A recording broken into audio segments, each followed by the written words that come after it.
this next section takes us from that information about reality and starts to relate it to the situation we find ourselves in.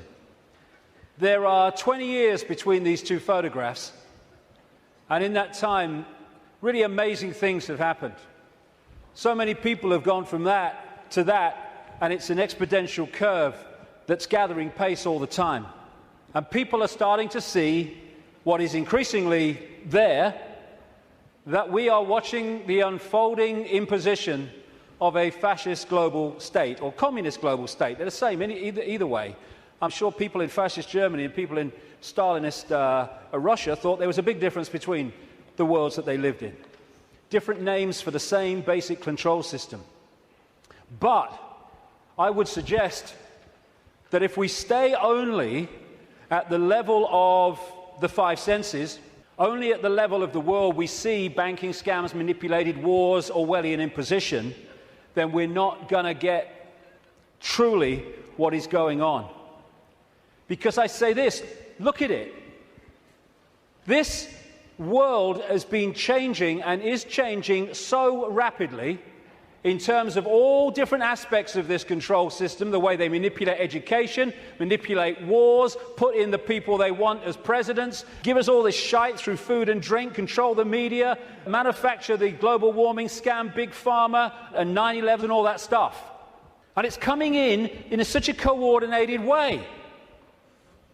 So if we are going to think that this situation that we're seeing unfold goes back to a few men and women in dark suits or whatever sitting round a table saying, what's our next move? We are clearly massively missing the point. And the vast majority of people who over the last few years have started investigating this, they will not go any further. They will not go any further because, A, their belief systems won't let them, often their religious belief system, but also they are fearing what other people will think about them if they go into some of these areas I'm going to go into now. What people make of it is up to them. My right to say it is up to me. So yes, it's not just people sitting around a table somewhere in the world discussing the next move. There's the level where we see this unfolding in the news and what have you. Then there's this other dimensional, non-human level to look at, as I will in this section. Then there's the level of the nature of reality, which I've introduced already. And then there's this whole stuff about the moon, which I'll get into in this section too. And the rabbit hole doesn't end there. It goes deeper and deeper and deeper. And the deeper you go into the rabbit hole, the more we understand what the game is, the more we can change the game. And it's all about the control and programming of perception. That's the only way the few, and it is a few compared with the global population, that the billions can be controlled. Manipulating how we interact with reality, keeping from us that we are consciousness, putting us in these bubbles of our sense of limitation, and I can't, manipulating the way we decode reality, and therefore making us see the world as the control system wants us to see it. That's the basis of all of it going through the day, because that's the basis of all of it going through the whole conspiracy. So yes, of course, on one level, it does manifest as dark suits sitting around a table discussing the next move. But that's still the play-out world of this conspiracy. It's not its origin. It goes beyond them into the advisors in the shadows, the Mandelsons in this country. Peter Mandelson, if he's not manipulating, he gets withdrawal symptoms, that man. And into the Rahm Emanuels, ditto, in America, the controller, handler of Barack Obama. It goes into deeper levels, beyond them, deep in the hidden secret society network. And eventually, it goes out of this dimension. And that's where this whole thing is really coming from. Beyond the frequency range of visible light. And it involves non-human entities. Some of them people call the greys. The main ones, I would say, and have been saying for a long, long time, take a reptilian form. They operate outside. They can come into visible light. But in terms of the reptilian part of this, they can't stay here for that long. So people say, why don't they just come and take over? Because they can't. or the wood. They can come for so long, but their vibrational difference, incompatibility, means they have to leave. They can't stay for long, although there are technological ways they can stay for longer. And they operate outside visible light, and they manipulate this reality through bloodlines, interbreeding bloodlines that I'll come to. And we call them the Illuminati families. So, we operate with invisible light, but outside of that, sharing the same space, is infinite other worlds and realities. And if a so-called UFO comes into this reality, because it's coming into visible light from where we cannot decode, it just seems to appear out of flipping nowhere. Because what it's done, it hasn't actually come in, it's just changed its vibrational state to resonate with invisible light, and it's like, it came out of nowhere. And then how often do you see it? Honestly, mate, there was this bloody UFO, and it disappeared just in front of my eyes. What are you on, mate? You on the pop or what? What it's done is increased its vibrational resonance to go beyond on visible light. Therefore, to the observer, it disappears. It hasn't disappeared at all. It's left visible light. And this range of frequency we call our world is being manipulated from vibrational frequencies beyond it. And Satanism is a network within visible light that interacts with these reptilian entities in various ways I'll get to before the end of the day. Places or areas of the heavens that come up, Orion comes up again and again in relation to these reptilians. And in terms of non-human visitations, so does the Pleiades, so does, in terms of the reptilians, this area of the heavens they call the Draco constellation, which appropriately, coming through the word derivations, brings us draconian. And of course, draconian laws are the Orwellian laws coming in. Very, very appropriate. Sirius is involved as well. So, won't be able to get into this today, and there's a lot more to know anyway, but so is what happened to Mars, is all involved in this story, how it became the devastated place it was, but it is, but wasn't before. And when I talk about these areas of the heavens, I'm not necessarily talking about those places with invisible light. Because just as we are multidimensional, so planets and stars, etc., are multidimensional. And just as a planet might be devastated within visible light, it's not necessarily devastated on other vibrational frequency levels of itself. Because the Earth, too, operates in visible light, but also multi-levels, like everything else.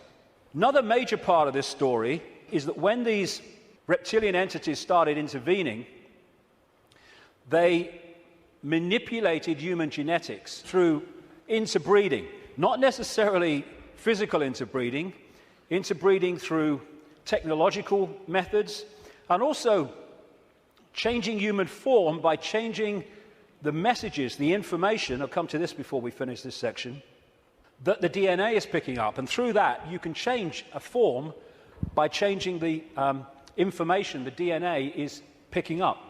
And it's no accident that humans have massive, fundamental reptilian genetics. This part of the brain, which scientists call the R-complex or the reptilian brain, will be very, very important as we go through this second part of the day, because it's fundamental to how human behavior and human perception is manipulated to see the world as we currently see it. This interbreeding is talked about and recorded all across the world in the ancient accounts. Of course, I guess because it's the Bible, the best known is this section from Genesis. There were giants in the earth in those days, and also after that, when the sons of God came unto the daughters of men, and they bare children to them. The same became mighty men, which were the old men of renown. But that's just the biblical version. Got a frog in my throat, the reptilian kind. All across the ancient world, you see similar stories and accounts of this interbreeding. Something else goes parallel with the reptilian story. Again, not just in the Bible with the Garden of Eden and all that stuff, which of course the serpent was dominant, but across the ancient accounts. And that is the connection between the reptilian intervention and what we call the fall of man. And again, this is universal. And these themes will come together again and again as we go through this next part. The ancient accounts, again, and we're talking that part of the Yuga cycle, which they call the Golden Age, talk about the fact that there was a time when humans were so unbelievably different to how we are today. They were connected to higher levels of consciousness. They were in this world, but they were certainly not of it. They were capable of incredible feats, and they lived what we would call impossible lengths of time in terms of age. And then there was a sudden change, the fall of man, as it was called. What I call this is the schism. There was an energetic schism at the level of the metaphysical universe, the waveform-based information construct, and that, as it was decoded through into this holographic reality, obviously mirrored in the holographic play-out world the schism in the information construct. And this is a portrayal of that, a symbolic portrayal of that. Anything that happens here gets decoded through to there, and this is where the schism happened. It was like a distortion in the information. Thanks, mate. Cheers. You put the gin in, right? It was a distortion in the base information construct, and I'll be coming to how that happened.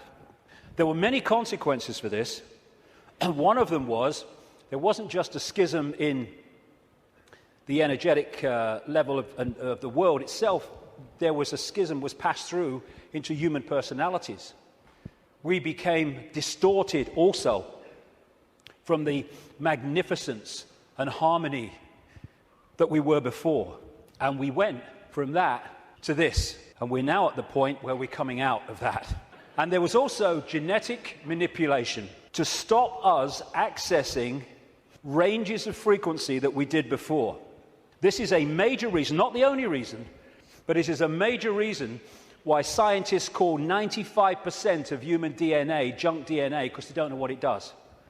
This is the reason, not the only reason, but a major reason why we only use a fraction of our brain's capacity. This is why billions of cells in that bridge, the corpus callosum, don't seem to be doing anything. They've been switched off. We've been put into a state that disconnects us and therefore makes us controllable, makes us farmable. So you've got this reptilian group, and the ones involved appear to be relatively small in number, tiny compared with the global population, and this is why they're terrified of being exposed. That's a constant theme, all the way through it, wherever you look. And they've imprisoned humanity, or sought to, in this tiny frequency range of perception called visible light. Another key aspect to this is that they created hybrid bloodlines specifically to be the middle men and women. They became known in the ancient world as the demigods, the people, the children of the gods, part human, part god, as these serpent gods were perceived. And they were to be, like I say, the middlemen and women operating in visible light for the outside visible light control system. And it's appropriate that the caduceus and the symbol of the medical profession is the DNA, in effect, portrayed as two snakes. Because to these reptilian geneticists who were far ahead of where we are in the public arena in terms of genetics and understanding, the DNA is a software program. And so they manipulate it for their own means. And this is crucial to understand the world that we live in. One seriously important aspect to this DNA, this hybrid DNA I'm talking about, is that it has eliminated what we call empathy. The ability to decode the emotion of empathy. Empathy is the fail-safe mechanism of all behavior. If I can empathize with the consequences for others of my actions, that limits and balances my actions. If I have no empathy because I cannot empathize, then there are no limits. There is nothing that won't do. 3,000 dead on 9/11, who cares? Who cares? That's what we're dealing with.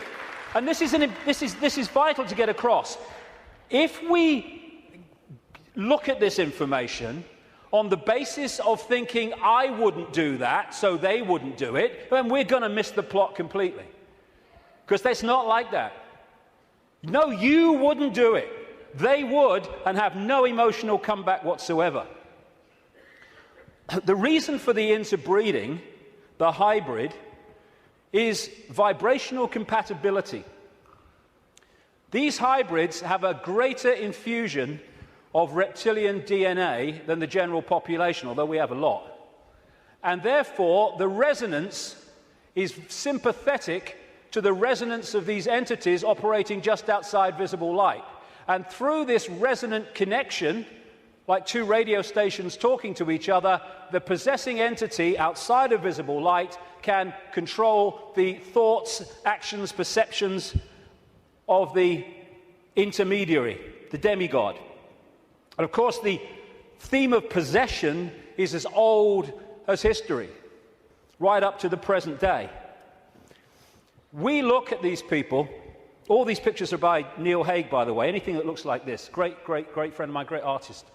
And this image symbolizes the fact that he looks at him with invisible light and he sees George Bush. Nothing else. What people don't see, because it's outside the frequency range of their decoding system, is there are entities around these people who are actually controlling these people's thoughts, actions, etc. A number of psychics have said to me around the world how they've seen people walking along the street or wherever, and then they've seen like an ethereal reptilian entity locking into these bottom two chakra points, the emotional level, one of them is, and floating around with them. And this is a kind of a good analogy. You know when there's scientists in a laboratory and they're trying to work with something that they can't touch because it's too dangerous, what they're working with will be in a tank, and they'll put gloves on, which allows them to be outside the tank, but to manipulate inside the tank. Well, that is a very good symbol of what I'm talking about. These Illuminati bloodlines, these hybrid bloodlines, operate like those gloves, operating inside this reality. And Neil symbolizes these Illuminati families with invisible light as this bearded man. Whenever you see him as we go along, that is symbolic of the Illuminati families controlled beyond human sight by these reptilian entities. When the world started to recover from great geological catastrophes, which I'll come to in a second, there were areas of the world that stood out in terms of their abilities and potentials and advancement. These were some of them, and this area is particularly important to the bloodlines I'm talking about. The area that was once called Sumer, thousands of years BC, and became Babylon. This is why Babylon comes up in the writings of these people so often. And it's Mesopotamia, the land between two rivers. They didn't invade Iraq just for oil or just for anything. They didn't invade it for one thing, but multiple things. But one reason they're so obsessed with Iraq is because to these bloodlines in control of the world today, this is a very significant, almost religious piece of land of historical importance to them. As Sumer and Babylon broke up, these bloodlines started going walkabout. They became the royal families of the world. And what do royal families claim? The right to rule because of the divine right to rule. The Chinese emperors used to claim the right to be emperor because of their genetic connection to the serpent gods. And this is a theme all across the world between the serpent gods and royalty. They became the aristocracy and the royal families, claiming the right to rule because of their DNA. Just down the bloody road from here, we have a head of state in Britain to this day who is only head of state because of her DNA. Head of state because of her DNA. I actually made a complaint, nothing happened to it, but I made a complaint to the Race Relations Commission, or whatever they call it. They said, if you see racism, report it. So I reported the royal family. Well, I mean, you would.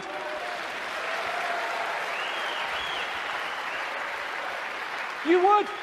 Because they go, racism, we must stop racism. All these bloody politicians go, well, get down to Buckingham Palace then. You're saying you can only be head of state, not only if you're bloody white, effectively, but if you only come from the same bloody family. Ridiculous. Anyway, it's always been and it still is.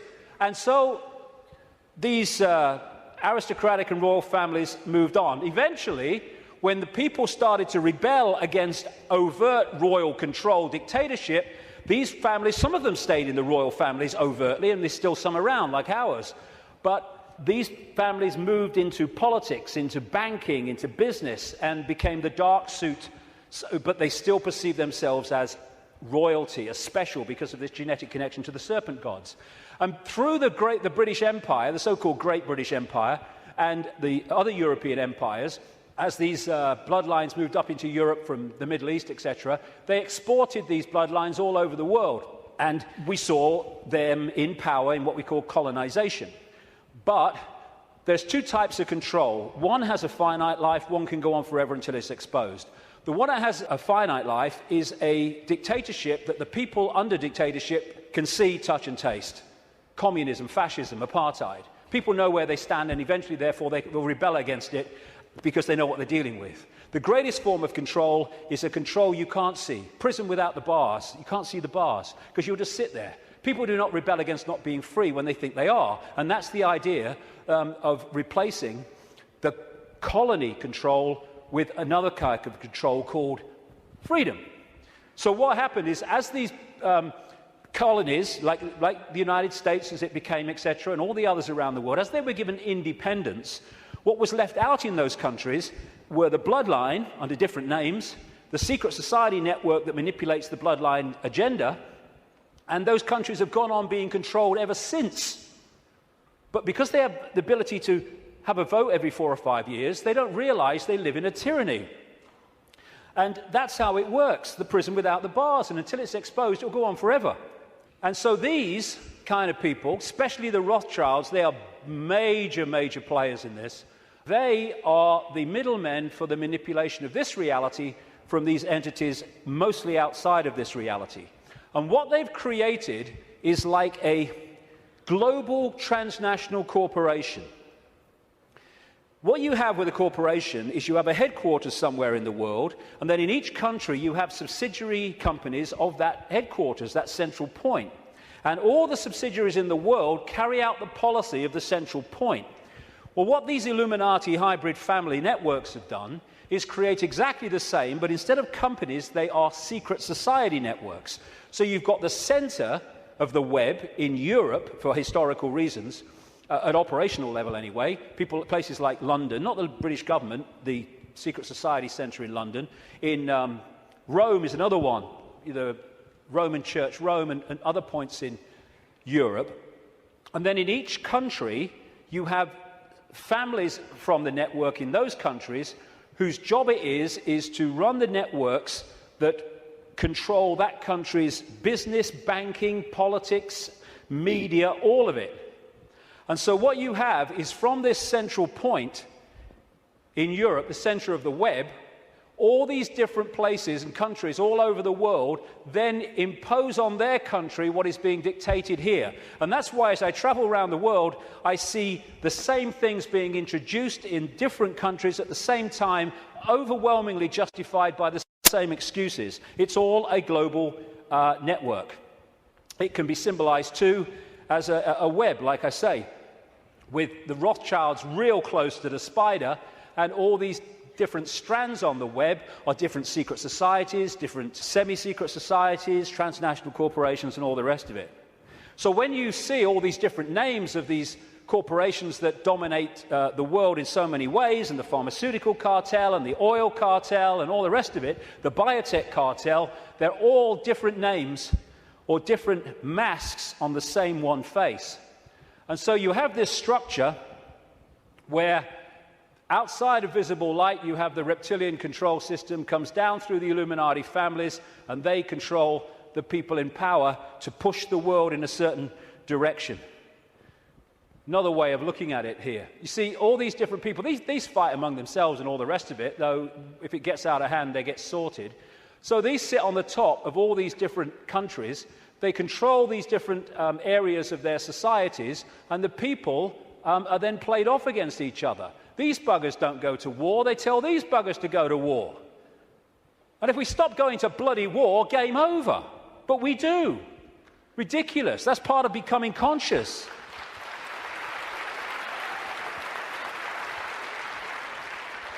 So these people are just pawns in a game, in a way, genetic pawns in a game. They're just kind of shells to play out this agenda with invisible light. I mean, some batches are better than others, of course.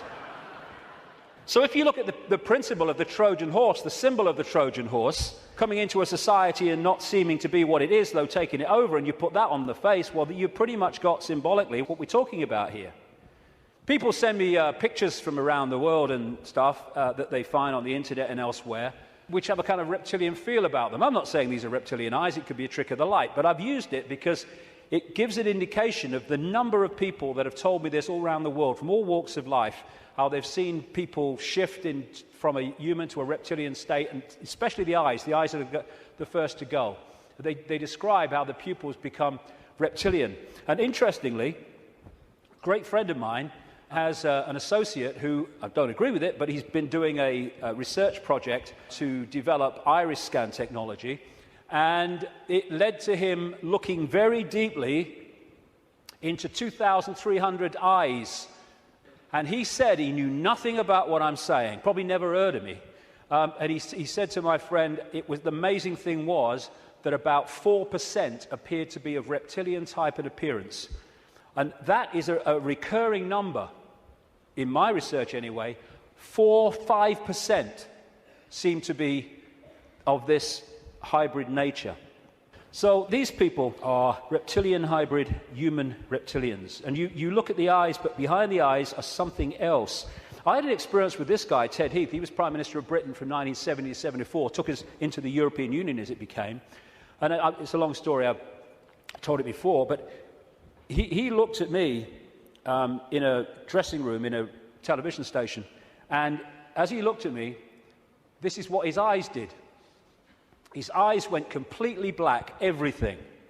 And as I looked into his eyes, it must have been like that for, I don't know, maybe a minute, 2 minutes.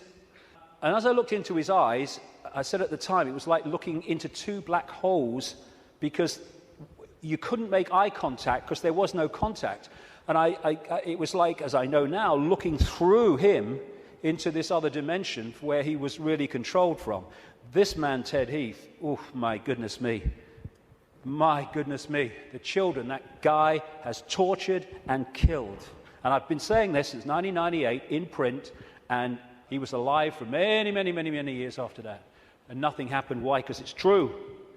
And so these people are like hiding behind human form. And hey, I rest my case.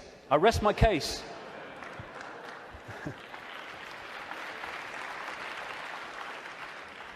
Ooh, you look tasty. And this lack of empathy in this hybrid DNA explains why these guys do what they do.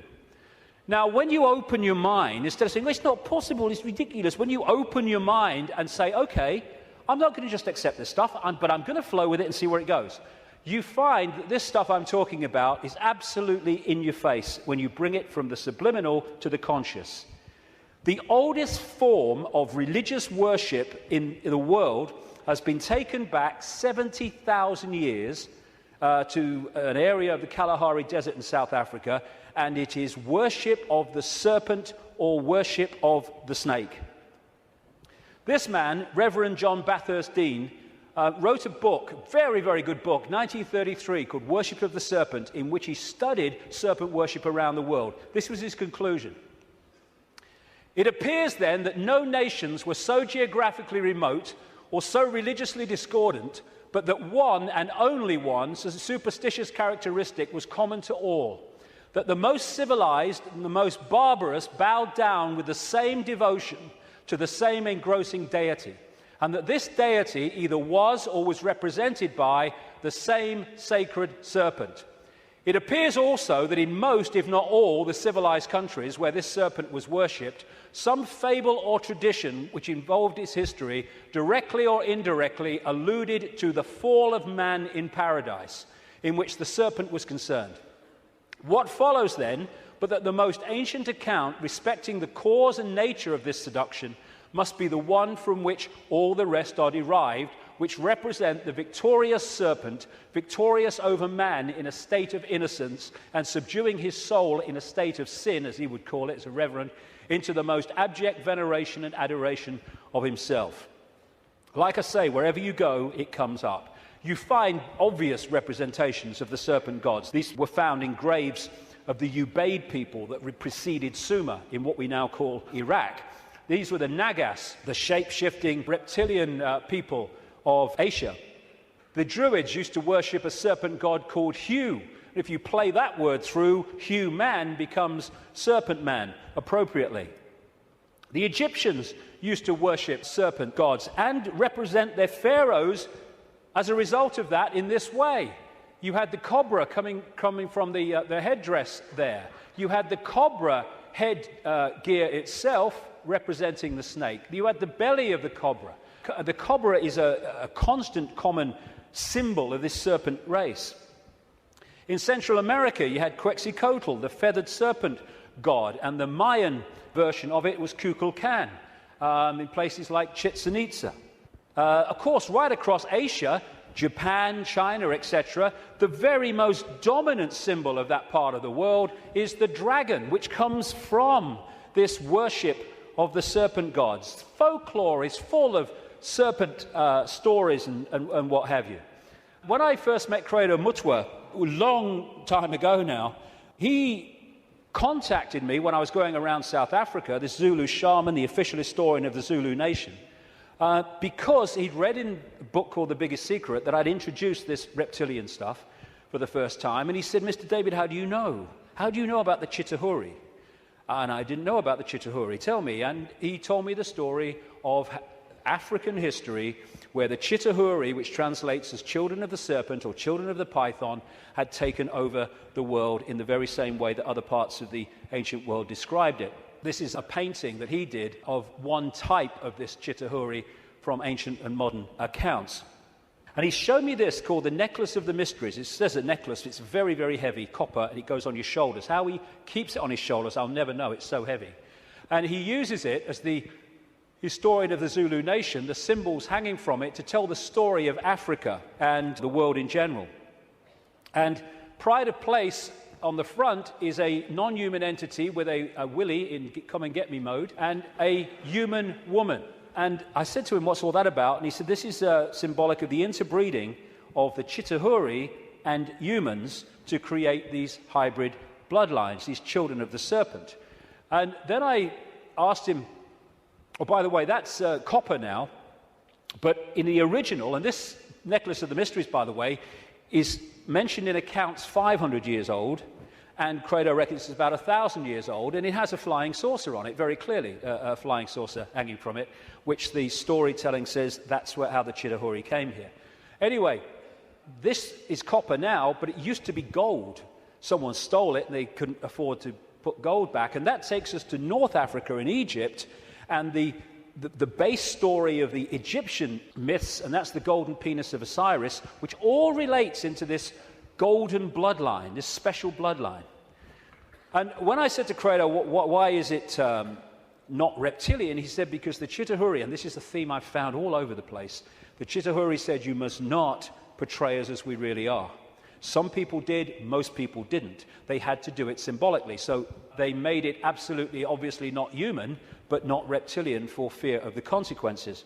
And when I was writing the new book, Human Race, Get Off Your Knees, I came across a work in progress, I think it's finished now, by a man called Pierre Sabac, and he was producing a book called The Murder of Reality. And Pierre Sabac spent 7 years nearly pouring through dictionaries. He's crazy about words and derivatives, pouring through dictionaries and what have you, of all these different peoples and different languages and different eras.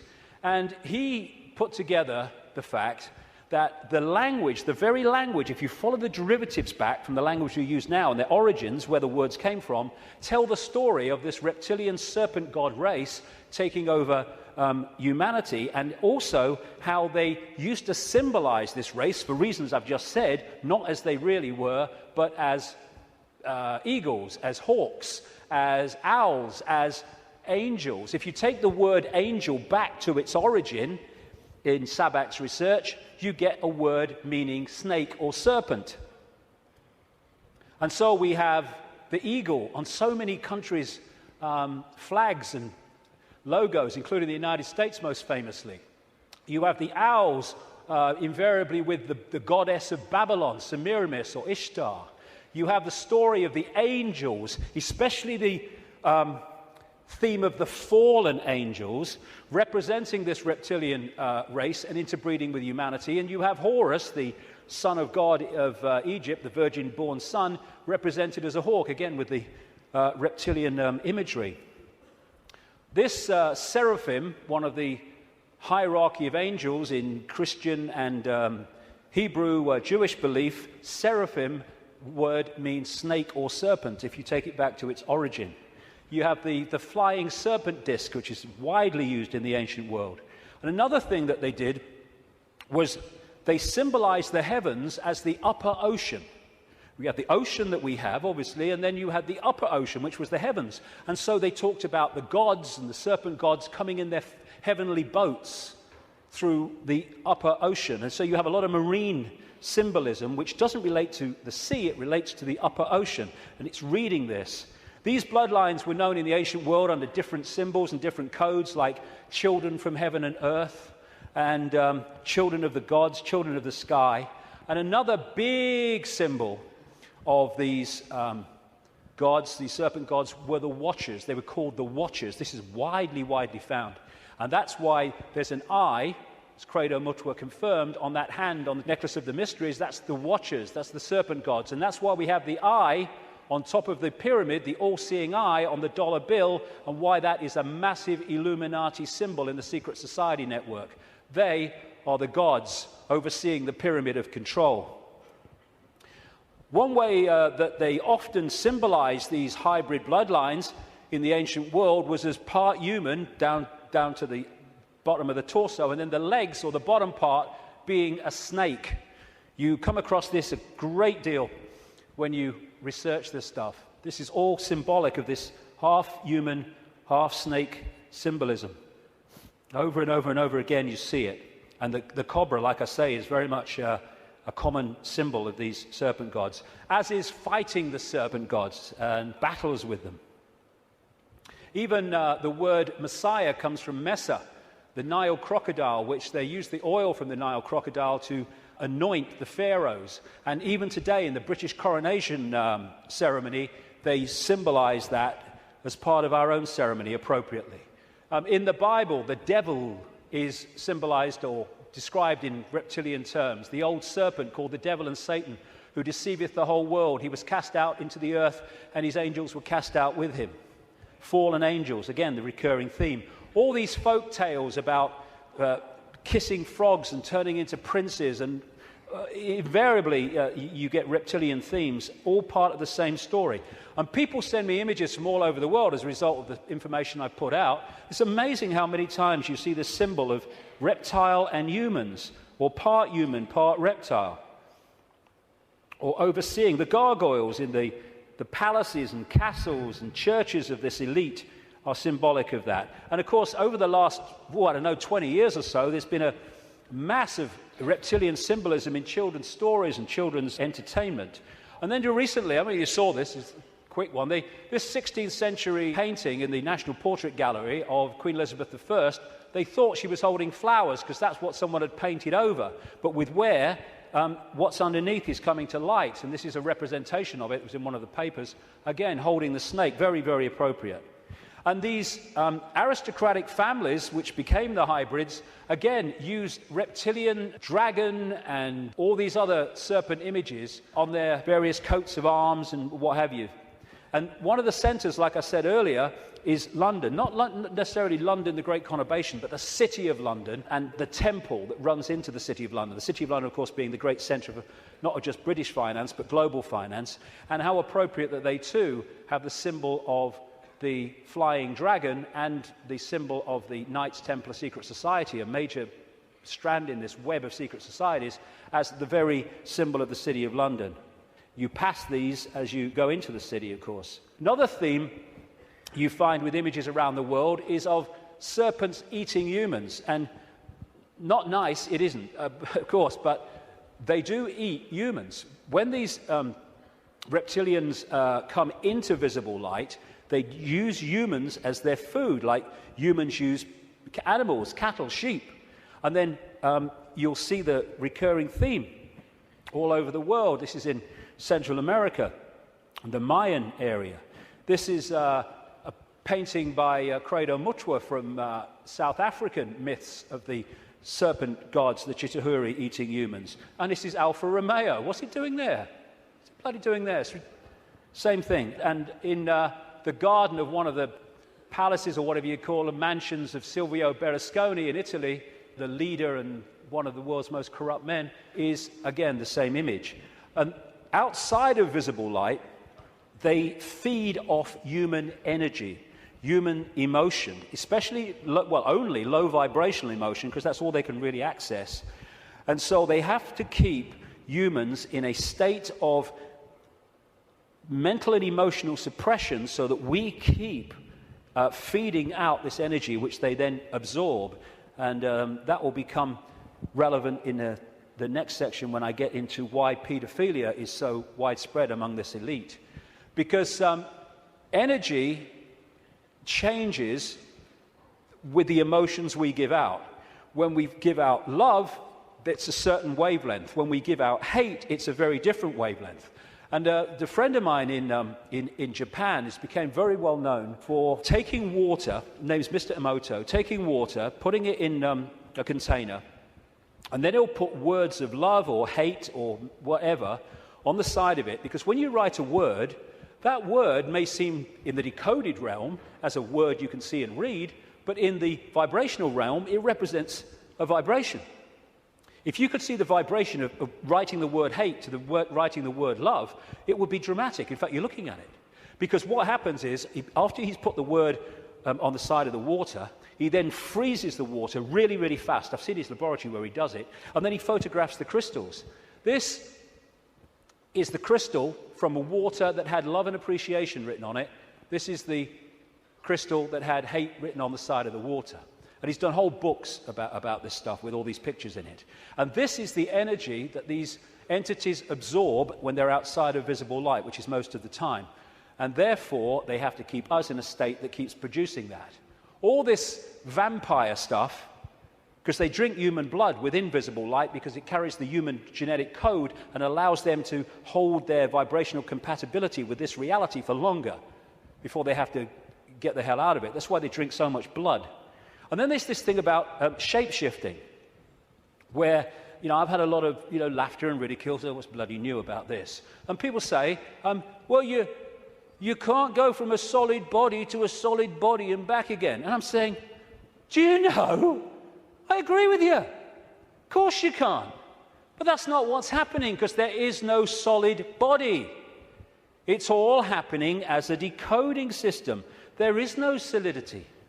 So what shape-shifting is you have a situation like this, and the front dominating from our perception of observation energy field is the human one.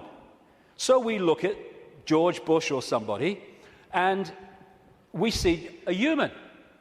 But sometimes, especially at times of high emotion, this shift can happen where the reptilian field comes forward. And as it does so, becomes the dominant one, often briefly, the observer now starts decoding that. And then it shifts back, and you start decoding this. And to the observer, decoding that shift, creating the holographic reality in their head, which is where everything happens, to their observation, someone's gone from a human to a reptilian, and then back to human again. It's not, of course, shifting solidity. She's a hologram like we're all holograms, and they can shift. This is where shape-shifting happens, what we call physical shape-shifting, illusory, in our heads. So the road to tyranny began when these reptilians arrived.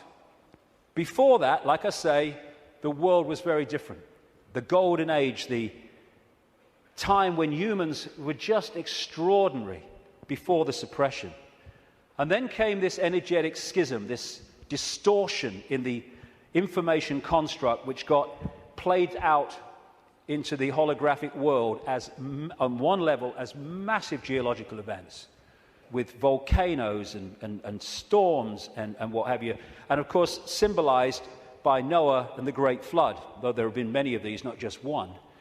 And Noah is simply a biblical version of much, much older stories that tell exactly the same story of how the earth turned over, how there was a massive flood, tidal waves, what we would call today tsunamis, how there were great geological catastrophes and upheavals, and basically the world was, certainly the society that went before, was destroyed. It was a blank sheet of paper. And in this distortion, humans lost the power of the connection they had to higher levels of awareness. And this happened. We went from being part of the field, knowingly so, and to being taken over and suppressed by this reptilian race.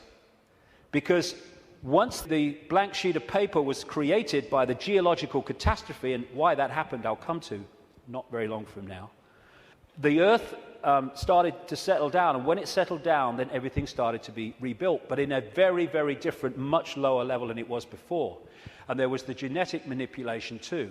And in China, unlike most other countries, you can't access vast tracts of the internet because the computer system has been firewalled off to stop Chinese people accessing that area of the internet that the authorities don't want them to see. What happened as a part of this intervention, I kind of mentioned it a little earlier, is that human genetics were manipulated to do exactly the same to us, to firewall off us from the level of reality that we could access before. So we went into this prison called visible light that we've been in ever since, and particularly isolated in the left side of the brain so that we only perceive through the five senses, and we can only see structure and language and hierarchy and all that stuff, and our potential dramatically reduced. And this world came as a result of it. And it's dominated by controlling human perception, by suppressing our true self and dictating what we bring into holographic reality. Okay, now let's go really crazy. I've had enough of only being half crazy. Let's do the bloody lot, eh?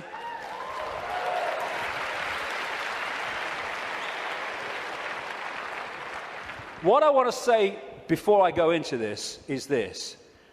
One of the most profound ways that people are controlled is to limit their sense of possibility.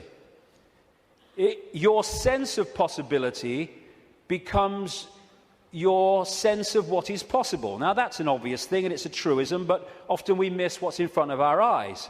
In other words, if you can program a sense of what's possible and make it narrow and incredibly limited, then when people come along and say, this is going on, these people say, you're bloody mad, that's not possible. It's like, no, you don't believe it's possible. Talking to some of the insiders that I have over the years, and talking to other people who've done the same, there is a feeling among some of them that these entities, technologically, and I keep emphasizing, there's not that many of them compared with humans, and so therefore they have to keep out of sight, and that's one of the reasons, the major reason they want to cull the global population, because it's out of hand from their point of view. Well, stick around, it's going to be out of hand a bit more very soon. But they reckon, some of them, that this technology that these people are working with, these entities are working with, is like 10,000 years ahead of where we are. But that's a bit of a misnomer, because there's a line, like a Rubicon, of awareness of how reality works. And when you're this side of it, you are in a state of tremendous limitation. But once you cross it, by realizing the nature of reality that I've been talking about today, suddenly you can move very fast in terms of your ability and your potential and all the rest of it. But while we're here, they reckon we're there about 10,000 years ahead. So we're dealing not with what we can do, but with what very advanced technological entities will do. Not spiritually advanced, intellectually, technologically advanced.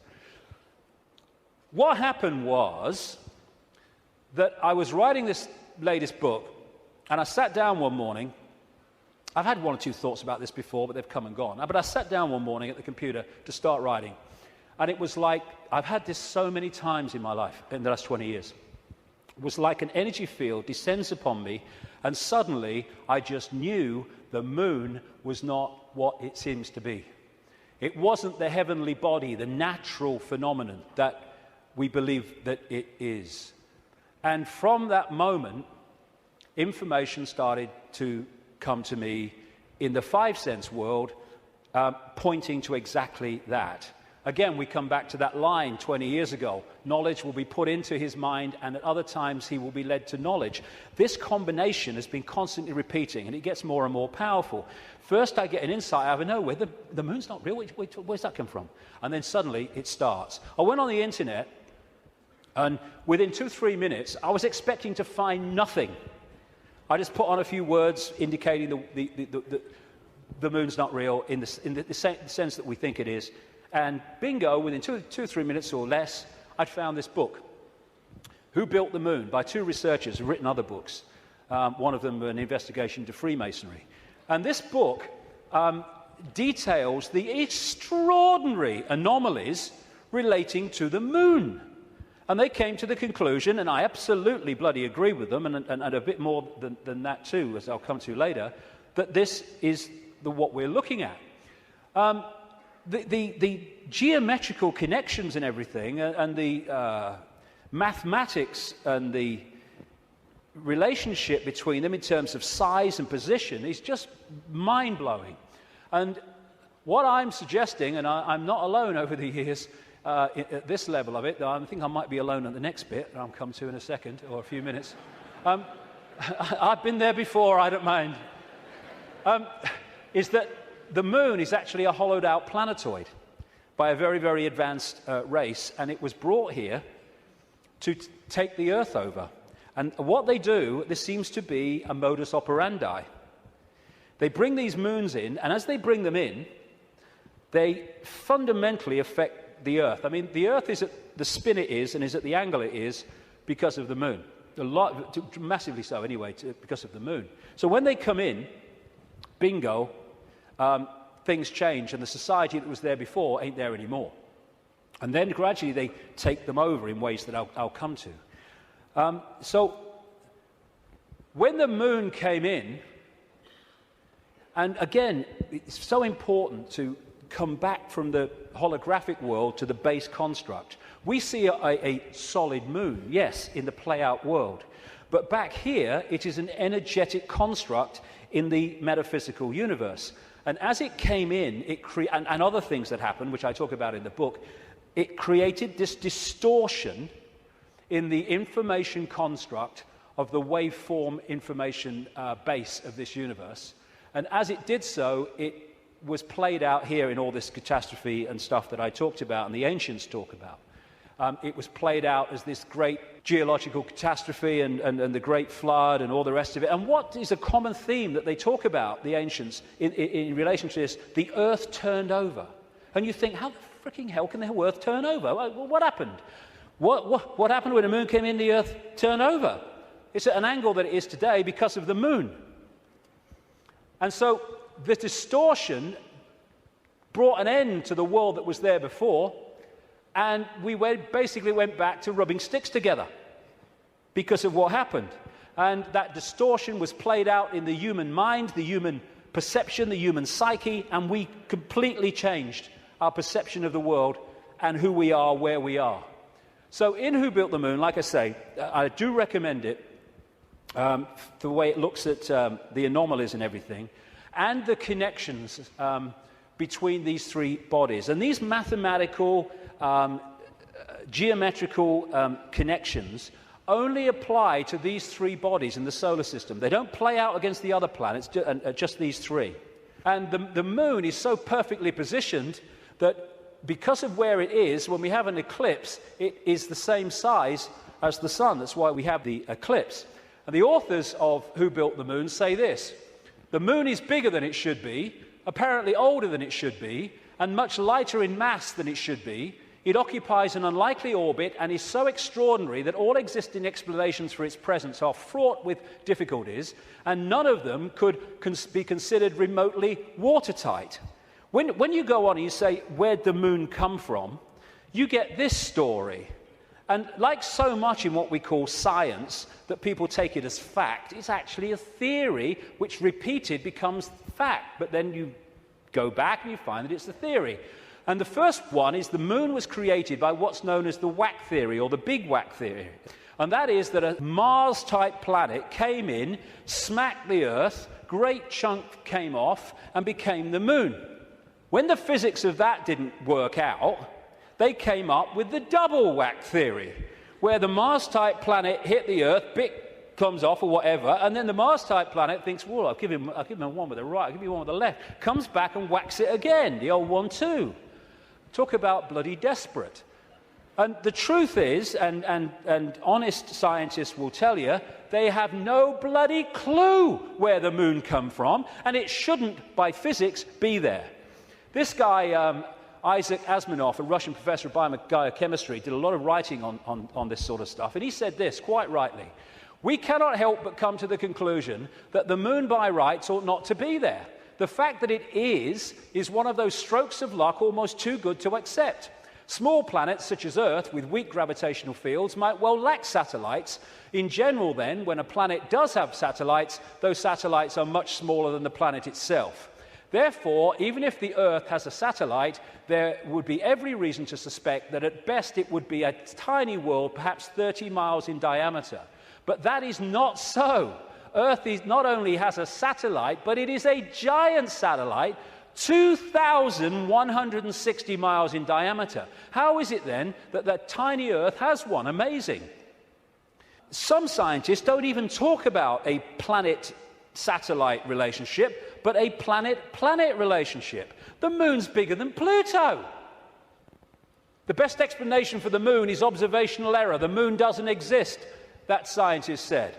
Another one from NASA: it seems easier to explain the non-existence of the moon than its existence. And then we get the hollow moon. This is what I'm saying, and others have said, is that it's a hollowed-out planetoid. In November 1969, the moon was hit by a lunar module to the equivalent of 1 ton of TNT. The shock waves built up, and NASA scientists said the moon rang like a bell. Maurice Ewing, a co-director of the seismic experiment, told the news conference, "As for the meaning of it, I'd rather not make an interpretation right now, but it is as though someone had struck a bell, say in the belfry of a church, a single blow, and found that the reverberation from it continued for 30 minutes. It got a bigger smack eventually, which I'll come to." Frank Press from the Massachusetts Institute of Technology, MIT, said that for a rather small impact to produce an effect that lasted for 30 minutes was quite beyond the range of our experience. This is a guy called Gordon MacDonald. He said in the early 1960s, it would seem that the moon is more like a hollow than a homogeneous sphere. And this guy from MIT said the lunar orbiter experiments had vastly improved knowledge of the moon's gravitational field and indicated the frightening possibility that the moon might be hollow. Now we'll come to this bigger whack. A launch vehicle struck the moon with the equivalent of 11 tons of TNT, and NASA scientists said the moon reacted like a gong and continued to vibrate for 3 hours and 20 minutes to a depth of up to 25 miles. Ken Johnson, a supervisor of the Data and Photo Control Department during the Apollo missions, told Who Built the Moon author Alan Butler that the moon not only rang like a bell, but the whole moon wobbled in such a precise way that it was almost as though it had gigantic hydraulic damper struts inside it. These two Russian scientists from the Soviet Academy of Scientists wrote an article in 1970 in Sputnik magazine in Russia, headed, "Is the Moon the Creation of an Alien Intelligence?" And all these years later, it indicates to the fact that they were right. What they point out, and others point out, is the outer surface of the Moon is extremely hard and contains minerals like titanium. Moon rocks have been found to contain processed metals, including brass and mica, and the elements uranium-236 and neptunium-237 that have never been found to occur naturally. Uranium-236 is a long-lived radioactive nuclear waste and is found in spent nuclear fuel and reprocessed uranium. Neptunium-237 is a radioactive metallic element and a byproduct of nuclear reactors and the production of plutonium. Some lunar rocks have been found to contain 10 times more titanium than titanium-rich rocks on Earth. Titanium is used in supersonic jets, deep-diving submarines, and spacecraft. Dr. Harold Urey, the winner of the Nobel Prize for Chemistry, said he was terribly puzzled by the rocks from the Moon and in particular their titanium content. He said the samples were mind-blowers and that he could not account for the titanium. The two Russian scientists said in their article, "If a material had to be devised to protect a giant artificial satellite from the unfavorable effects of temperature from the cosmic radiation and meteorite bombardment, the experts would probably have hit upon precisely these refractory metals. Refractory metals are incredibly resistant to heat and wear. In that case, is it not clear why lunar rock is such an extraordinarily poor heat conductor, a factor which so amazed the astronauts? Wasn't that what the designers of this super Sputnik of the Earth were after? From the engineer's point of view, this spaceship of ages long past, which we call the Moon, is superbly constructed. They say it's a hollowed-out planetoid, and they say if you're going to launch an artificial Sputnik, then it is advisable to make it hollow. At the same time, it would be naive to imagine that anyone capable of such a tremendous space project would be satisfied simply with some kind of giant empty chunk hurled into a near-Earth trajectory. It is more likely that what we have here is a very ancient spaceship, the interior of which was filled with fuel for the engines and materials and appliances for repair work, navigation instruments, observation equipment, and all manner of machinery. In other words, everything necessary to enable this caravel of the universe to serve as a Noah's Ark, appropriate, of intelligence, perhaps even as the home of a whole civilization, envisaging a prolonged thousands of millions of years existence and long wanderings through space, thousands of millions of miles. Naturally, the hull of such a spaceship must be super tough in order to stand up to the blows of meteorites and sharp fluctuations between extreme heat and extreme cold. Probably the shell is a double-layered affair. The basis is a dark armoring of about 20 miles in thickness, and outside of it some kind of more loosely packed covering, a thinner layer averaging about 3 miles. In certain areas where the lunar seas and craters are, the upper layer is quite thin, in some cases non-existent. And as this scientist said, the Moon is made inside out. In other words, what's on the outside should really be on the inside, and that supports the idea of a hollowed-out planetoid. So, when I started to put this together, and there's a lot more of this in the new book, I then called the oracle in South Africa, Crater Mutwa, and I found Zulu legends to be incredibly accurate with their symbolism. And this is the thing, symbolism. You get these anthropologists and people, they go around and they look at these shamans and these ancient stories, and they take the blooming things literally. Now, like I said earlier, we now have the tools which make it easier for us, because technology is mirroring reality, therefore we have the analogies. When these ancient stories were put together, they didn't have that. They had to try to get their point across in simple ways that people of that time could relate to. So they used symbolism. So when I read around Crater Mutwa, I didn't tell him anything that I'd put together or come across or thought. I just said to him, "Can you tell me any Zulu legends about the Moon?" And he said, "Yes, we consider the Moon to be an egg." Now, when you take that literally, you say, the Moon's an egg, the anthropologists, the primitive people you know. But no, they symbolize it as an egg for a reason. And this is what he said. The legends, the Zulu legends, say that the Moon was brought here hundreds of generations ago by two brothers, Wawani and Umpanku, who were the leaders of the Chitahuri. They were known as the Water Brothers and had, quote, scaly skin like a fish. Now, this story relates almost exactly to the stories found on ancient clay tablets in what is now Iraq, Sumerian accounts of the Anunnaki, a non-human race, I would say reptilian race, that came to the earth in the same way that other parts of the world, in the ancient world, talk about.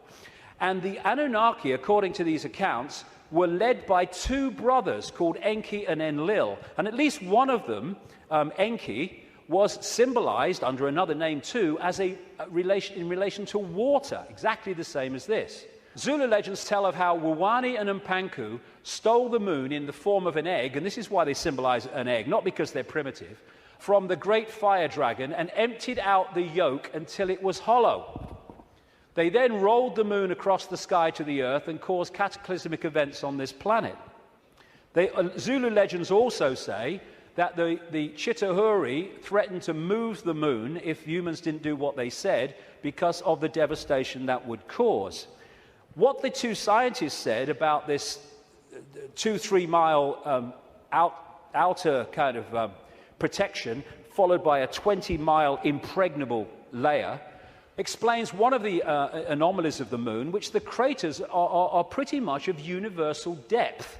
Even though the scale of the impact and the size of the crater can be massively different, the depth is about the same, really, within a very short ratio. And that's, the scientists say, because it goes into the outer layer, the kind of buffer, but it can't go further than this inner protection layer that is impregnable. This guy, Don Wilson, wrote a book in the 70s called Our Mysterious Spaceship Moon. And these are some of the anomalies that he lists, and there are others that can be explained by what we're talking about. Why the moon is a freak world, too big and too far out to be a natural satellite of Earth. Why the moon has such shallow craters. Why some moon rocks are older than Earth and as old, at least, as the solar system. Why the moon seems inside out. Why the moon vibrates like a huge gong, transmitting tremors great distances around and through itself. How the moon can produce so many contradictions of data and findings. And I think it was in 2001, there was a series of people who spoke at the National Press Club in Washington who were insiders of government projects and space projects, etc., who came out to give evidence on things that they saw and were covered up and have never come to light. And one of them was this man, Sergeant Carl Wolfe. He was a precision electronics photographic equipment engineer based at the Langley Air Force Base in Virginia. That's the CIA Air Force Base. One of the planes in 9/11 flew out of that and never got there, weren't meant to. But what he told at the press club was that he was called across to part of this base where they were putting together what they called mosaics. As the craft were flying over the moon and photographing it, they were taking different photographs and piecing them together to complete the landscape. And they had a technical problem, so he went over to try to help them out with it. And then a guy there who was working with his mosaics showed him something of interest. And this is what he said at that presentation in Washington. Then he pulled out one of these mosaics and showed this base, which had geometrical shapes that were towers. They were spherical buildings, they were tall towers and things that looked somewhat like radar dishes, but they were large structures. If I compare it to what I have seen now, because I do have photographs that have artifacts in them that are similar to what I saw, they're massive. And this is a thing, you think about the moon, massive. This is a thing that comes up. The structures and technology and, if you like, spaceships that these people work with, some of them are absolutely enormous, beyond our comprehension, because they've crossed that Rubicon of understanding how reality works and therefore what possibility is. Some of these structures are half a mile in size. They're huge structures. Some of the buildings seem to have very reflective surfaces on them. A couple of structures that I saw reminded me of cooling towers at power generating plants. They had that sort of shape. Some of them were just very, very straight and tall with a flat top. Some of them were round. Some of them looked like Quonset huts and with a dome, a kind of like a greenhouse. The particular shot that I saw, there were several clustered together over the landscape, a fairly large landscape. And other people at that press club presentation talked about how NASA systematically smudged out or removed any non-natural artifacts that they showed on the surface of the moon. And this documentary called Moon Rising, you can watch it on YouTube, I think, looked at photographs taken by something called the Clementine mission in 1994, I think it was, which took 1.8 million photographs, digital photographs of the moon. And you see the way that some things on the landscape were just blocked out. I mean, what's behind this? There's loads of these things which they've blocked them out, and then there's this, which has been smudged out. If you take it from another angle, there it is. What the heck is that? One of the kind of astounding things in this documentary is that they said they took this picture to a photographic expert who's worked with NASA, and he estimated that this was 10 times the size of Los Angeles. Because you're dealing with phenomenal understanding of how to create this technology because of the understanding of reality. And whatever it is, it certainly doesn't seem to be natural. You've got all these other things kind of smudged out, and you can only see even the smudging in close-up. And what I came across when I was putting this together is the Death Star in Star Wars. Now, George Lucas, as I've been saying in my books for years, is a massive insider in a galaxy far, far away. I don't think so. I don't think so. This is much closer to home. And, of course, in the Star Wars movies, the Death Star it looks very much, of course, like the moon, and it was constructed to move in on planets and take them over in the same bloody way that I'm talking about in relation to the moon, and there's more to know too. In many ways, this is so symbolic of what we're looking at here, and that's no accident with George Lucas involved. And interestingly, this is Mimas, a genuine moon of Saturn, and there's the Death Star. I found that quite interesting when you put them together. Anyway, there was also talk, and more recently there's been further talk in the last few weeks, that one of the moons of Mars, Phobos, is a hollowed-out asteroid. This guy said a long time ago, in '63, chief of applied mathematics at NASA, that Phobos might be a colossal base orbiting Mars, and like I say, that's come back into the debate that it could be. And again, one of the Star Trek episodes was about a hollowed-out planetoid that became, in effect, a spacecraft, a world, and inside it. And so much of this science fiction that puts this stuff in our face as fiction ain't fiction at all. They're getting it from fact. So, like I say, there's not just incredible synchronicity in mathematics and size and position between these three bodies, but as the authors of Who Built the Moon point out, there's great synchronicity between things like Stonehenge and other megalithic structures and these three bodies, particularly the moon. And one of the things they point out is that the measurement, which a guy called Alexander Thom came up with, an engineer who studied all these sites in Britain and Europe, like Stonehenge, called the megalithic yard, which is a kind of a certain length. And he said that all these major, especially Stonehenge and things like that, broke down into these megalithic yard mathematics. And what the authors of this book are saying is that the moon breaks down to the same mathematics, which is what they say. This all seemed very odd. The megalithic structures that were built across Western Europe were frequently used to observe the movements of the sun and the moon. But how could the unit of measure upon which these structures were based be so beautifully integer to the circumference of these bodies as well as the Earth? Well, maybe because those that built Stonehenge and these megalithic structures in the ancient world, some of which we'd struggle to build now, were also those controlling the moon. And okay, this could be controversial, but, you know, I've been known to be. I think that these structures were put there to suppress the Earth's energy grid for reasons I'll come to in a moment, because we are interacting with this energy field all the time. And how do you control all the fish at once? You control the sea they're swimming in. And the way to control humanity and suppress humanity is to suppress the energy field and the energy and information available in that field that we can access. And these fantastic structures were not done by humans alone, let's say that. Now this is where I am probably alone for the moment. I don't think I will be forever, but there you go. When I was, I do this more in detail in the book, but I'm trying to connect dots here. What I came across when I was putting all this together, again, was something I've termed the moon matrix. The first section today is absolutely crucial to understanding how this can work. The moon matrix is a broadcast frequency coming from the moon, which has, in effect, hacked in to the human body computer and to the virtual reality universe in general, and has created a sub-reality within the wider virtual reality. Because, I keep saying it, but it's important, we see the moon as physical, but actually its base construct, like everything else in this reality, is waveform information.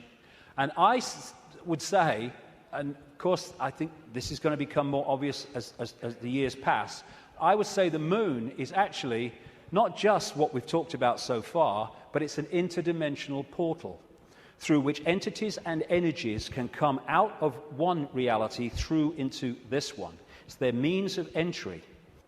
Its position, so perfect, as you'll see if you read not just my new book, but Who Built the Moon, its position in relation to the moon and the sun is so perfect because that has an effect on creating this sub-reality. I'm saying that this frequency is broadcast from the moon and has created a sub-reality which we are constantly decoding, and that the genetic manipulation of humanity, so widely described by the ancients, was to take this body computer and tune it in, connect it to this frequency range I'm calling the moon matrix. This is Neil Haig's concept of moonopoly. This is the world, the structure that we are experiencing. This box, recurring, round and round, limited world. And I am suggesting that we are being massively influenced. In fact, we have been turned into a hive mind by these broadcasts, which are holding us in a sense of limitation, to the point where it operates as a default mechanism. Soon as you start to awaken, if you don't keep it going and stick with it, then you'll default back, because the pressure of this moon matrix is pushing us into this tiny sense of limitation. So what virtual realities do is they basically hijack the five senses and get them to decode the information in the computer game and take it into reality. I'm saying that this moon matrix has done exactly the same, and it is part of the modus operandi of how planets are taken over in this way. Our five senses have been locked into something else, and we're decoding a fake reality. Basically, we are connected to this symbolically, which is a hive mind, which is why we are so herd-like when we weren't before. And if people are going, "Whoa, okay, what?" Just stick with me, because the layers will go on. What I've been talking about today is the fact that this base vibration from the black holes goes through this cycle, and it elicits different information in the form of photons from the suns, which we decode, and the reality changes. We go through different epochs. What I'm saying is that this moon matrix has hacked in to that photon energy stream and has done what the Chinese authorities have done to the computer system in China. They have stopped us accessing vast amounts of the virtual reality universe that we used to before. Now, if anyone thinks this is fantastic, that we could see things that aren't really there and not see things that aren't there, this is the New Scientist. America has just switched from analog to digital television. In the short time of about a year that the analog frequencies are not being accessed because they're going to be filled up by other things like mobile phones, suddenly for the first time, scientists can see and connect with radio waves from galaxies they couldn't before. Why couldn't they do it before? Because we were watching the flipping telly. Prior to the switchover in America, naturally occurring radio waves at frequencies between 700 and 800 megahertz were obscured by analog TV signals, preventing astronomers from investigating the universe using this band. The freeing up of this bandwidth is a once-in-a-lifetime opportunity to see galaxies in this range. Now, you imagine what is capable by this high technology in blocking frequencies so we can't perceive what's there and we perceive things that aren't there. That's what this is doing, I suggest. And I'll add more detail as we go along. In effect, we're operating within a bubble, a virtual reality bubble, within the wider virtual reality universe. And it's connecting in through our crystalline receiver transmission system, same with the Earth, and creating this situation where we are decoding a world that may even not be there, who knows, but certainly is different to the world we think it is. And we go back to this more accurately now. The matrix, I would say the moon matrix, is everywhere. It is all around us, even now in this very room. You can see it when you look out of your window and you turn on your television. You can feel it when you go to work, when you go to church, when you pay your taxes. It is the world that has been pulled over your eyes to blind you from the truth. What truth? You are a slave, Neo. Like everyone else, you were born into bondage, born into a prison. You cannot smell, taste, or touch. A prison for your mind. I would say that prison for your mind is the moon matrix, which has put us in a vibrational prison that we can only break out of by becoming conscious and therefore vibrating beyond the walls of the moon matrix, which is a frequency range.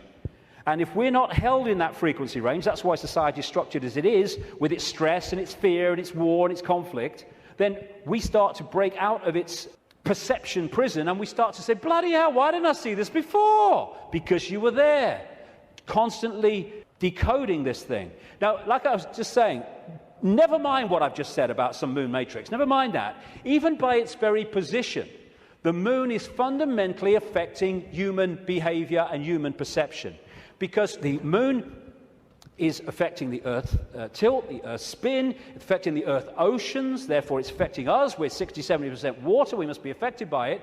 And also, and here we come back to the importance of the first section today, it's also fundamentally affecting the endocrine system, which connects us to the chakra system, which connects us to out there, part of which is the third eye. It affects the hormones that we secrete, which fundamentally affect human behavior, human health, human perception. Not with any matrix, just by being there. And it fundamentally affects this, the pituitary and the pineal gland that give us the sixth sense ability to see beyond the five senses.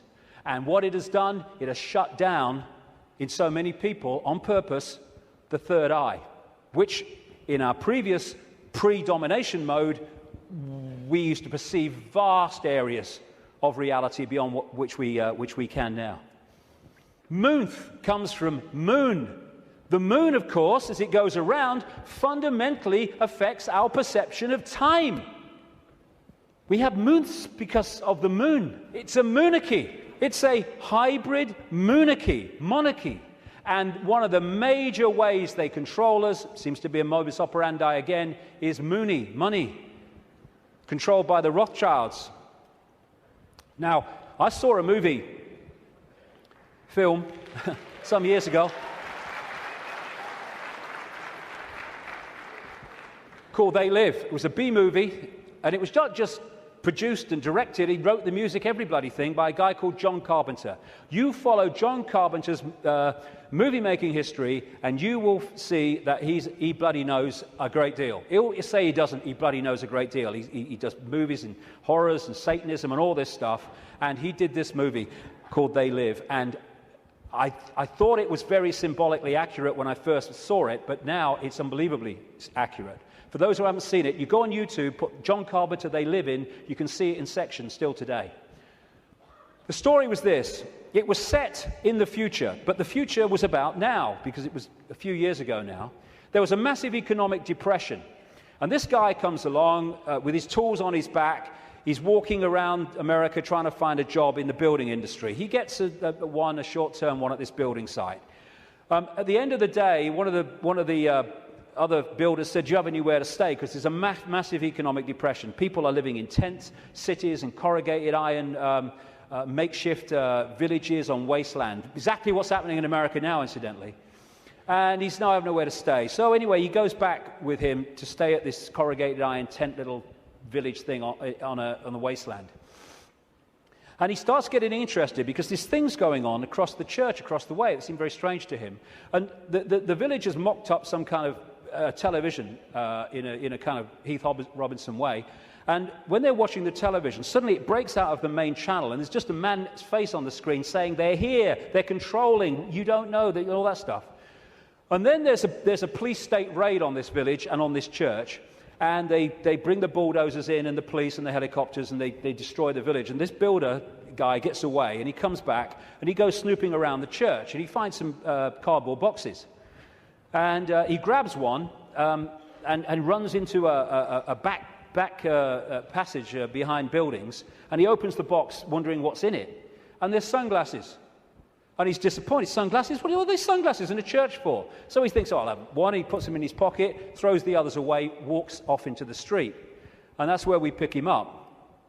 When he puts these sunglasses on, suddenly the world looks very, very different.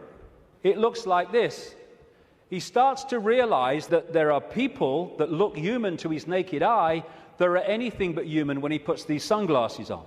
Not only that, where he's seeing adverts with his naked eye, drink Coca-Cola, holiday in Jamaica or whatever, what he can see with the glasses on is subliminal instructions: conform, stay asleep, consume, watch TV, submit, and all the rest of it. All on levels that he can't see. Other people who haven't got the glasses, they're interacting with various people, but he can see are not human. He looks at the president making a speech. He's not human when he looks at him through the glasses. Same with a number of people in law enforcement. Newsreaders were the same. And where it goes is that at the end of the movie, they realize that the reason that people cannot see without the glasses, what he can see, is because there is a frequency being transmitted from the top of a television tower, which is preventing the population seeing what they would normally see if that frequency wasn't being broadcast. And what they do is they break the broadcast frequency, they stop the dish working, and people are sitting in bars, and suddenly they can now see the guy next to them's not human. What a bloody laugh that would be, wouldn't it? And there's people out having sex and then realizing, hey, I didn't really come home with you. Tell you the funny thing, a lady in Canada told me this story happened to her. I spoke in Canada years ago now, and I met this lady. She was a power-dressing businesswoman, very of this world. But she'd had this experience, and she was shaking when she told me the story. She said that she got this boyfriend who had a dark side, she said, that he knew about and he was trying to deal with. And they come home, and they go into the bedroom, and there was a shelf at top of her bed, and standing there was the book, The Biggest Secret, which, for the first time, I introduced this reptilian thing. He then goes crazy, she said, when he sees the book. And he got her to throw it away. Oh, what are you reading that rubbish for? And all that stuff. Mind you, he's not alone in that. And then they start having sex. And he's kind of on top of her. And she said, I had my hand on the bottom of his back. And suddenly he started getting very, very violent. And I started getting frightened. And she said, then my hand was pushed back. And she said, I looked over his shoulder. And my hand had been pushed back by a tail. He sprouted a tail. She said, I screamed, threw him off. And for a second or two in front of me, he was totally reptilian, and then morphed back to human and ran out of the house, never seen him again. But these bizarre stories that are bizarre to our reality, I've been told all over the world by people from all different walks of life, people in the Swiss banking system and all that stuff, all different kinds of people. So this frequency is that equivalent of that broadcast dish on the top of that TV tower, which was stopping those people in that movie seeing what they would normally see. Now, when we bring this down into the reptilian world, well, it gets interesting, because we live in a society that is an expression of the reptilian brain. This man, Carl Sagan, a cosmologist, very famous, he wrote a book called The Dragons of Eden, in which he was looking at the effect of reptilian genetics on human behavior. And he said you cannot, in effect, understand human behavior without understanding the reptilian aspect of all this. And we come back to what I mentioned earlier. This part of the brain, known as the reptilian brain or the R complex to scientists, is so fundamental to human behavior, as I'll explain in a second. And I'm saying that this genetic manipulation that the ancients talk about all over the world by the serpent gods locked us in to the moon matrix through the reptilian brain because it connects into the hive mind of the reptilian species in the moon. And this, like I say, fundamentally expresses itself as the world that we live in. And I'll come to that more in a second. Now, in the 60s, around that time, there's a guy called Carlos Castaneda who wrote books based on the teachings of a Central American shaman source called Don Juan Matus. Some people say Don Juan didn't exist. Some people say he did. Whatever, the words that were put into his mouth are just absolutely extraordinarily accurate.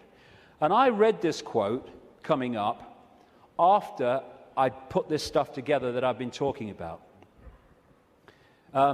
This is what Don Juan Matus said in these books. We have a predator that came from the depth of the cosmos and took over the rule of our lives. Human beings and are its prisoners. The predator is our lord and master. It has rendered us docile, helpless. If we want to protest, it suppresses our protest. If we want to act independently, it demands that we don't do so. Indeed, we are held prisoner. They took us over because we are food to them, and they squeeze us mercilessly because we are their sustenance. Just as we rear chickens in coops, the predators rear us in human coops, human eros. Therefore, their food is always available to them. Think for a moment and tell me how you would explain the contradictions between the intelligence of man the engineer and the stupidity of his systems of belief, or the stupidity of his contradictory behavior.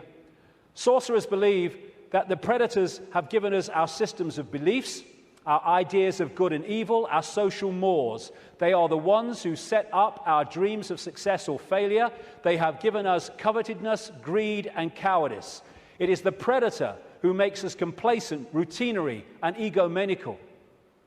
In order to keep us obedient and meek and weak, the predators have engaged themselves in a stupendous maneuver. Stupendous, of course, from the point of view of a fighting strategist, a horrendous maneuver from the point of those who suffer it. They gave us their mind. The predator's mind is baroque, contradictory, morose, filled with the fear of being discovered any minute now. They gave us their mind. And that is how I suggest they've done it. We are connected if we operate within the hive reptilian brain mind. We are operating on a collective mind, which is pouring out this constant sense of anxiety, fear, worry, stress, because that keeps us within the confines of the frequency range of the moon matrix, i.e. attached to it, and it also elicits the emotional, low vibrational energy on which they feed. Behind all these pyramids of banking, medicine, religion, business, politics is the reptilian hive mind. It connects into all these control systems that run our society. And now let's look at the character traits of the reptilian brain. Is this our society or what? This is mainstream science, by the way.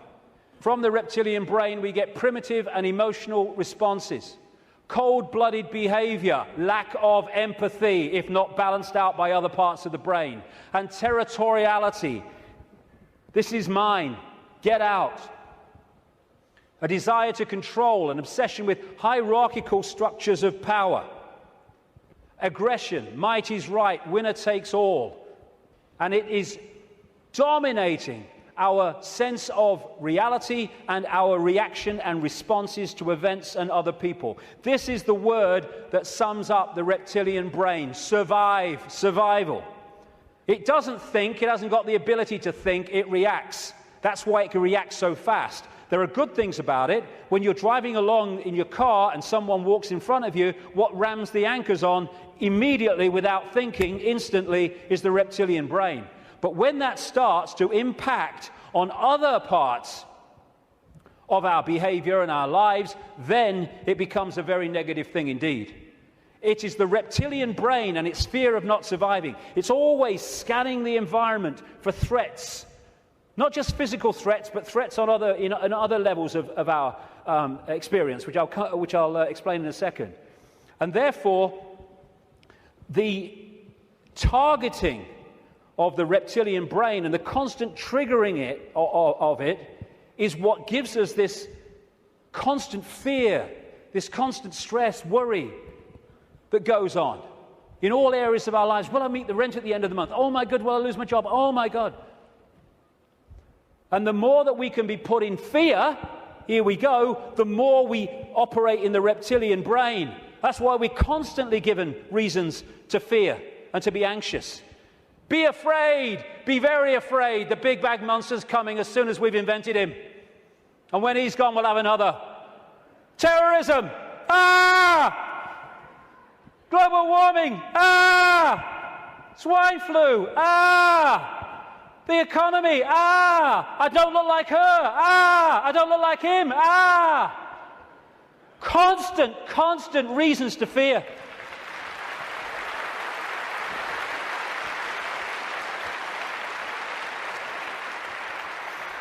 Locking us into the control system. And it's not just physical survival. It's survival of status, of power, of reputation, superiority, intellectual preeminence. Acquiescence to a hierarchy and authority is another aspect of the reptilian brain. I know my place. And you know, when you put information out that challenges the status quo view of scientists and academics, they react vehemently. Why? Because the reptilian brain's kicked in. Survival of their reputation, survival of their belief system.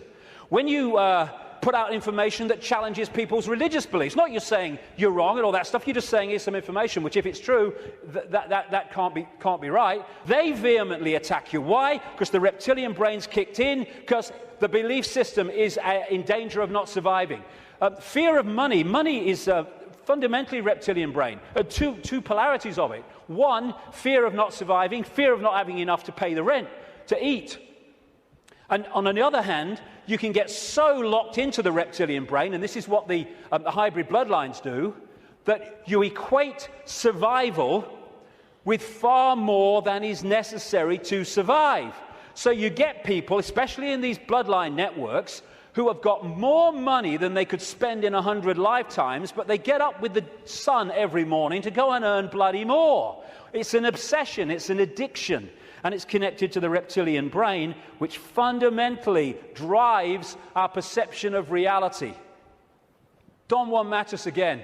I know that even now, though you never have suffered hunger, you have food anxiety, which is none other than the anxiety of the predator who fears that at any moment now its maneuver is going to be uncovered and food is going to be denied.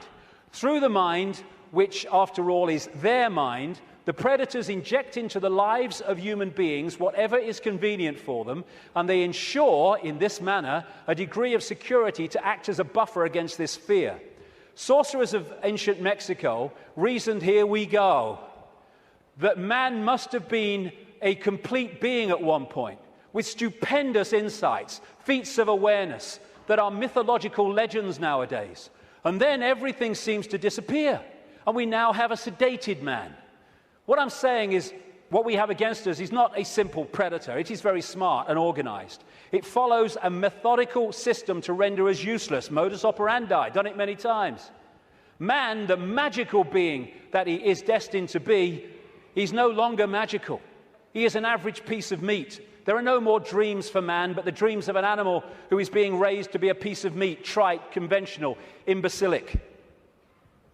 This is what becoming conscious brings us out of. Control of perception is the bottom line of this conspiracy.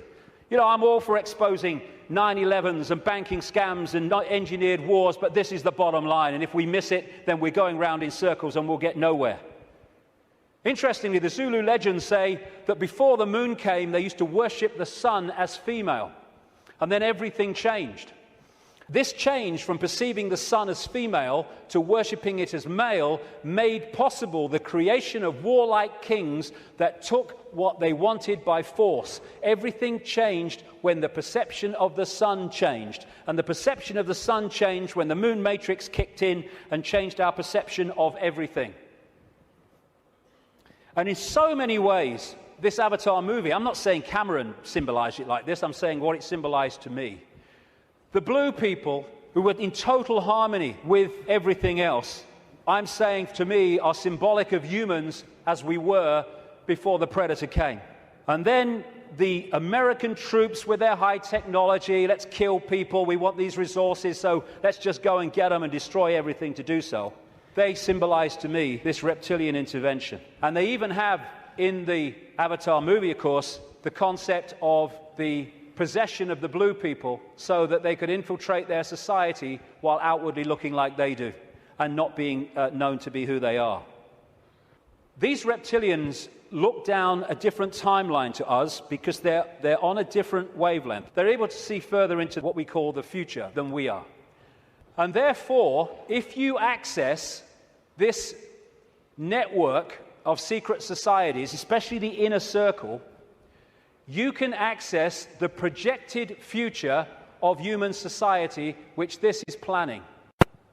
Therefore, you can write prophetic novels which further down what we call the timeline turn out to be staggeringly accurate. All you need to do is to access that projection. And you do it by accessing the secret society network. This, the Fabian Society in London, created in 1884, is one of those societies. The deeper inner core that have access to that timeline and that projected agenda. And this guy was one of them, a Fabian. And that's the Fabian logo, by the way. The wolf in sheep's clothing. Perfect. Perfect. It created, in effect, the Labour Party in Britain, and it influences massively the left, not only the left, but what we call the left centre of politics, not just in Britain, but in other countries. Australia too, for instance, very, very powerfully.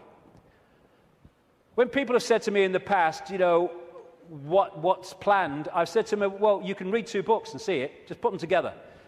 George Orwell's 1984 and Aldous Huxley's Brave New World. This was published in 1948, this was in 1932. Put the two together. This talks about the drugs and all the rest of it and the mind control. This talks about the sort of police state. Put them together, you got it. They were incredibly prophetic. I've been saying for years they weren't novels, or their source wasn't novels. Turns out that Aldous Huxley taught French to a man called Eric Blair then, now George Orwell, at Eton College, and introduced him to the Fabian Society. And this was the knowledge base, plus no doubt others connected, where they got these concepts. And what they said all those decades ago, Huxley's case 1932, is now happening in incredible detail.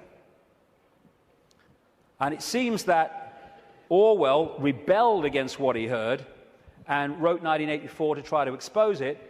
And some researchers suggest, they may well be right, that he called it 1984 when it was set kind of about now, because 1984 was the 100th anniversary of the creation of the Fabian Society. We've reached a point where these entities and their hybrid bloodlines, the Illuminati bloodlines, they think the takeover of humanity is almost complete. And when you look at it, it may seem to be that that's the case. They think the game is over. It's gone so far. They must be bloody joking. These people...